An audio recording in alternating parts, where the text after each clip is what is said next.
नमस्कार, मैं हूं आपके साथ अली मतर। जोहर झारखंड की शुरुआत बड़ी खबर से करेंगे और बड़ी खबर इस वक्त जमशेदपुर के बिष्टुपुर थाना इलाके से है, जहां कांग्रेस नेता की बेलगाम गाड़ी ने कोहराम मचाया है। कीनन स्टेडियम के पास कांग्रेस अल्पसंख्यक मोर्चा के जिलाध्यक्ष शाकिर खान की गाड़ी की चपेट में आकर महिला की मौत हो गई है। महिला भीख मांगकर अपना गुजर बसर करती थी। बताया जा रहा है कि कीनन स्टेडियम के सामने आए दिन मोटरसाइकिल और कार से युवा स्टंटबाजी करते हैं और इस हादसे को इसी से जोड़कर देखा जा रहा है। स्कॉर्पियो गाड़ी अल्पसंख्यक मोर्चा के जिला अध्यक्ष की थी, लेकिन उस पर 4 युवक सवार थे और स्टेडियम के सामने स्टंट कर रहे थे। इसी दौरान गाड़ी अनियंत्रित हो गई और सड़क किनारे महिला को रौंद दिया। पुलिस ने गाड़ी में सवार 2 लोगों को हिरासत में ले लिया है, जबकि 2 मौके से भागने में सफल रहे।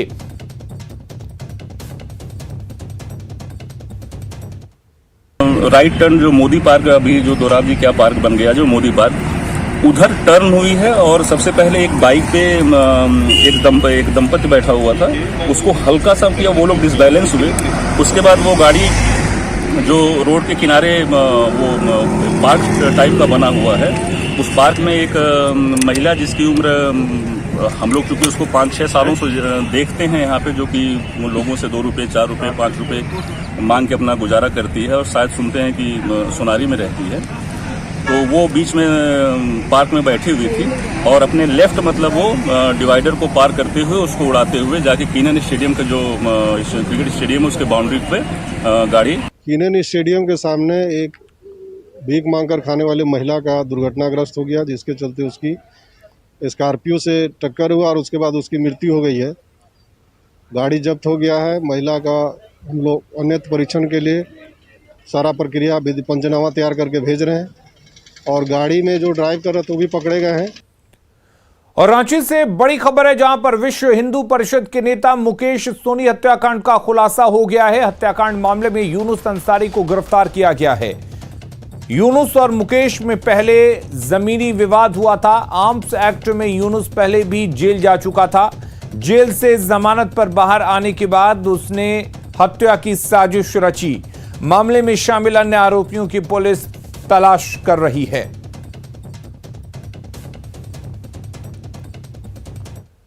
और इधर देवघर में पुलिस ने 11 साइबर अपराधियों को गिरफ्तार किया है। पुलिस ने सारठ और देवीपुर थाना क्षेत्र में ताबड़तोड़ छापेमारी कर साइबर शातिरों को गिरफ्तार किया। गिरफ्तार किए गए साइबर अपराधियों के पास से 22 mobile, 35 SIM card, 7 ATM card, 1 car और कैश बरामद किया गया है। मुख्यालय डीएसपी ने बताया कि ये सभी शातिर ठग हैं और लोगों को विभिन्न माध्यम से ठगी के शिकार बना रहे थे। साइबर अपराधी विभिन्न तरह के पेमेंट ऐप का इस्तेमाल करते हुए ठगी की घटना को अंजाम दे रहे थे। ये लोग फर्जी बैंक अधिकारी और फर्जी कस्टमर केयर एग्जीक्यूटिव बनकर लोगों को झांसा देते थे। हम लोग सारा थाना अंतर्गत कुरुमटान और जगराई में छापेमारी किया था और देवपुर थाना अंतर्गत कपसा में कुल 11 साइबर अपराधी गिरफ्तार हुए। उनके पास से 22 मोबाइल और 35 सिम और एटीएम 7, लैपटॉप 1, पासबुक 4, चेकबुक 4 और एक के 4 व्हीलर कार पकड़ाई है। और अगली खबर कोडरमा से है, जहां नकली नोट के साथ 2 महिला समेत 3 लोगों को गिरफ्तार किया गया है।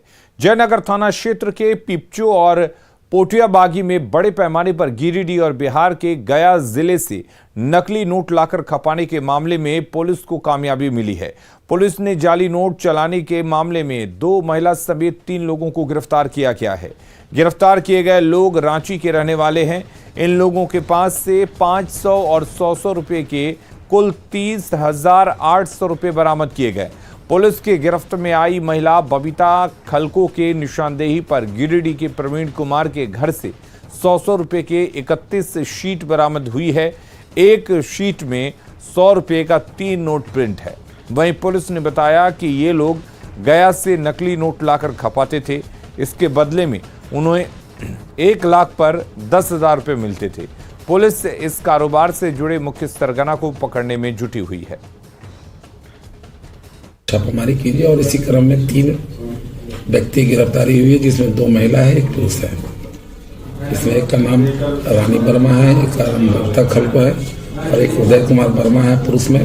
ये तीनों रांची के रहने वाले हैं और इनके पास से 500 रुपये का 43 नोट मिला है, 21,500 रुपया। इनके बयान के आधार पर गिरिडीह से 100 रुपये का 93 नोट मिला है। लड़कियों की शादी की उम्र को लेकर झारखंड के अल्पसंख्यक कल्याण मंत्री हफीजुल हसन के बयान के बाद राजनीति गर्म है। हफीजुल अपने बेतुके बोल पर घिर गए हैं। उन पर विरोधी तो वार कर ही रहे हैं, अपनों ने भी उनके बयान से किनारा कर लिया है।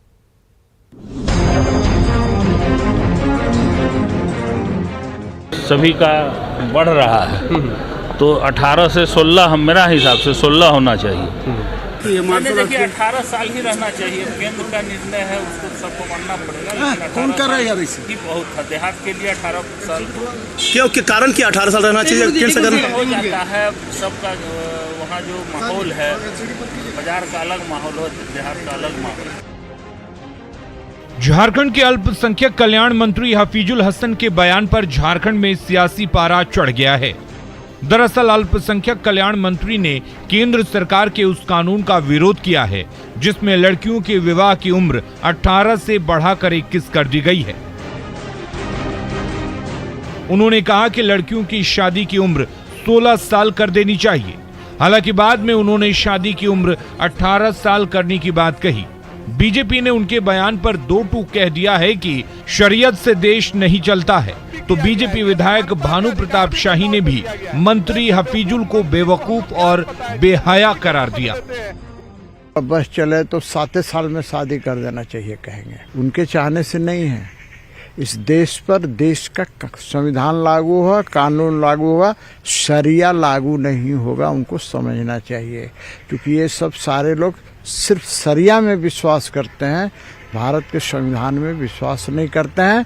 मेरा कहना है विश्वास करना चाहिए, वो भी एक धर्म ग्रंथ है, लेकिन भारत का संविधान से बड़ा कोई ग्रंथ नहीं है, मेरा ऐसा मानना है। एक बेवकूफ मंत्री ने ये इस बात को बोला कि यहाँ 15 साल में 16 साल में लड़कियों की शादी कर देनी चाहिए।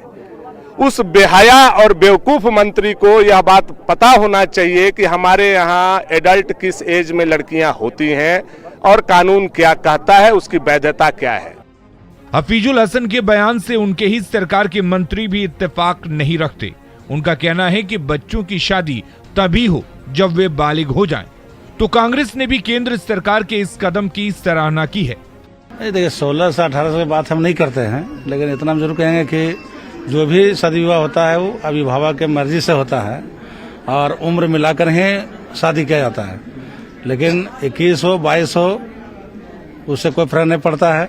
उम्र के हिसाब से सभी को, लड़का हो लड़के हो, शादी होना चाहिए। हर लोगों को अपनी अपनी अभिव्यक्ति की आज़ादी की स्वतंत्रता है, उनकी जो सोच है वो कर रहे हैं। लेकिन जहाँ तक मैं अपनी बात करूँगा तो आज माहौल बदल गया है। बच्चियों को पूरा अवसर मिलना चाहिए अपने जीवन को सुदृढ़ बनाने के दृष्टिकोण से। अगर सरकार ने इस प्रकार का कोई निर्णय लिया है तो मुझे लगता है कि हम सबको आगे बढ़ करके उसका स्वागत करना चाहिए। हफीजुल हसन के बेतुके बयान से एक बार फिर सियासी बवाल मचा हुआ है। विरोधी तो वार कर ही रहे हैं, अपनों ने भी बयान से किनारा कर लिया है। रांची से न्यूज़ 18 के लिए संजय सिन्हा के साथ ओम प्रकाश की रिपोर्ट। झारखंड के पूर्व सीएम रघुवर दास ने मुख्यमंत्री हेमंत सोरेन पर तीखा हमला बोला है। रघुवर दास ने कहा कि हेमंत सोरेन ने किसी का भला नहीं किया है। जिस गुरुजी ने इस राज्य के लिए संघर्ष किया, आज उनको बेटे ने ही दरकिनार कर दिया। रघुवर दास ने यहां तक कह दिया कि जो बेटा अपने पिता का नहीं हुआ वो संथाल समाज का क्या होगा। रघुवर दास ने हेमंत सोरेन पर विधायकों को बेइज्जत करने का भी आरोप लगाया। वहीं हेमंत सरकार के 2 साल पर रघुवर दास ने कहा कि इस सरकार को चाहिए कि वो जनता के सामने अपने 2 साल के कार्यकाल का श्वेत पत्र जारी करे।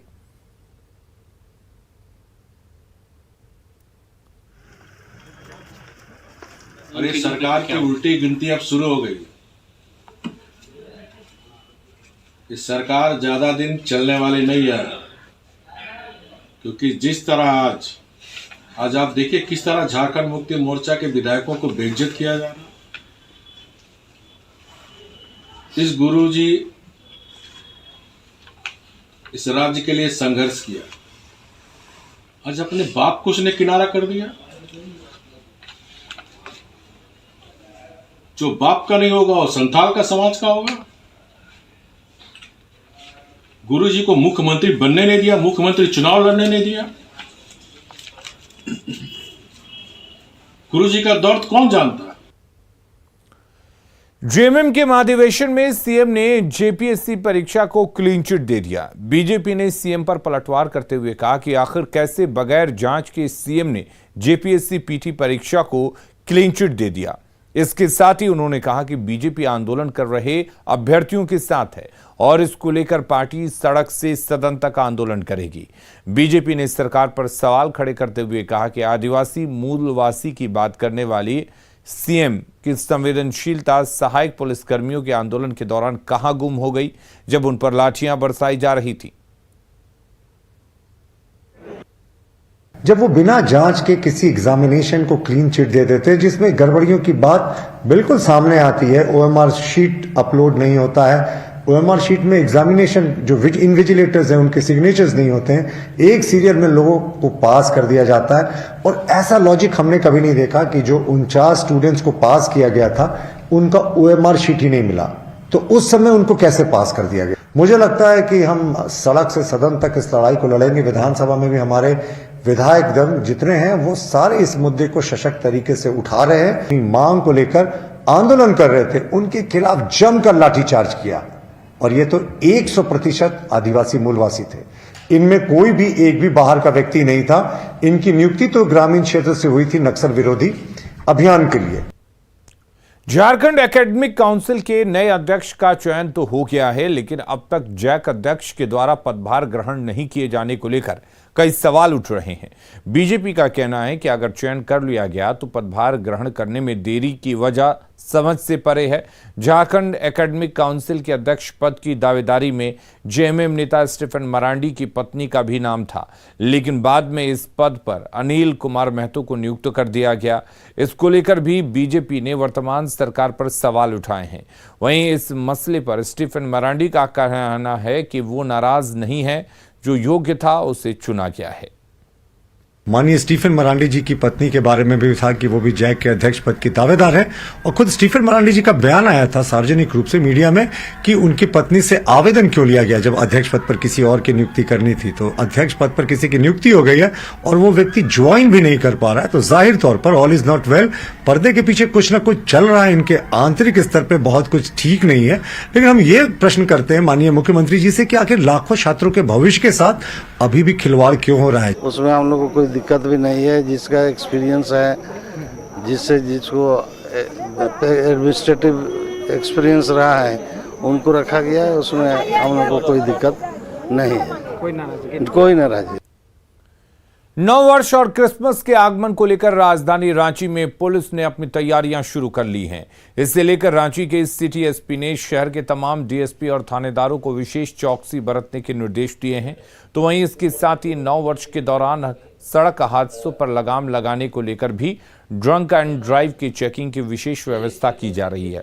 सिटी एसपी ने इसके साथ ही 2015 से पेंडिंग चले आ रहे केसों की समीक्षा क्राइम मीटिंग में की और उनकी प्रोग्रेस रिपोर्ट जल्द जमा करने का निर्देश दिया। इस बैठक में मुख्य रूप से अपराध नियंत्रण के साथ नववर्ष और क्रिसमस के दौरान सुरक्षा व्यवस्था पुख्ता करने को लेकर रणनीति बनाई गई।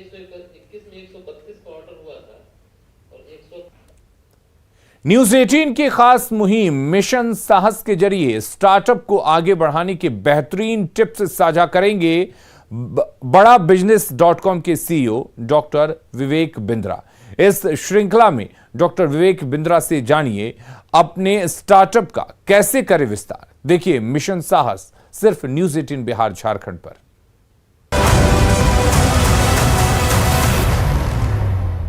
नमस्कार, मैं Vivek Bindra, founder and CEO बड़ा बिजनेस.com। आज के एपिसोड में चर्चा करेंगे how do I grow my startup. Startup को बड़ा कैसे करूं। अगर आपने स्टार्टअप खड़ा कर लिया, आपको स्टार्टअप बड़ा करने का समय आ गया है, पहली चीज क्या करिए, जूम आउट करिए, बाहर आइए।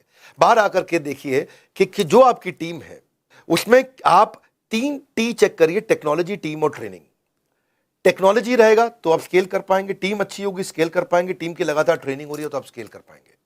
स्केल करने के लिए आपको जूम आउट करना है, समझना है और तभी आप आ सकते हैं। फिर अब देखिए कि जो प्रोडक्ट आप बेच रहे हैं क्या उसके इमीडिएट कैश फ्लो आ रहे हैं, दूसरा रेगुलर कैश फ्लो है, तीसरा सस्टेन करेगा इसका कैश फ्लो, चौथा आगे चल के इंक्रीज करेगा कैश फ्लो, और पांचवा आपका पर्सनल टाइम नहीं लगना चाहिए। ये 5 चीजें ठीक होंगी तो उस बिजनेस को स्केल करना ठीक रहेगा।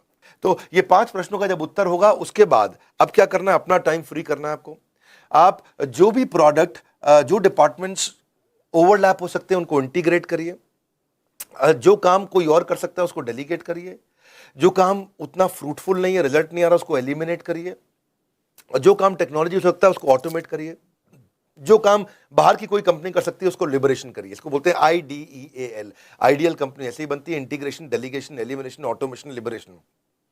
अब इसके बाद आप ये देखना है कि ज्यादा कस्टमर आने से ज्यादा टर्नओवर बढ़ता है, ज्यादा ट्रांजैक्शन होने से भी आपका टर्नओवर बढ़ता है, ज्यादा फ्रीक्वेंट लॉयल कस्टमर हो जाए तो आपका टर्नओवर बढ़ता है, ज्यादा प्राइस चार्ज कर लो तो आपका टर्नओवर बढ़ता है, या ज्यादा तरह की प्रोडक्ट रेंज ले आओ तो ही आपका टर्नओवर बढ़ता है। 5 प्रकार के मैंने आपको उपाय बताया जिससे आपका टर्नओवर बढ़ता है।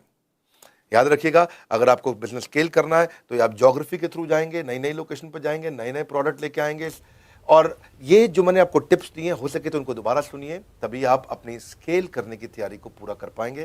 धन्यवाद।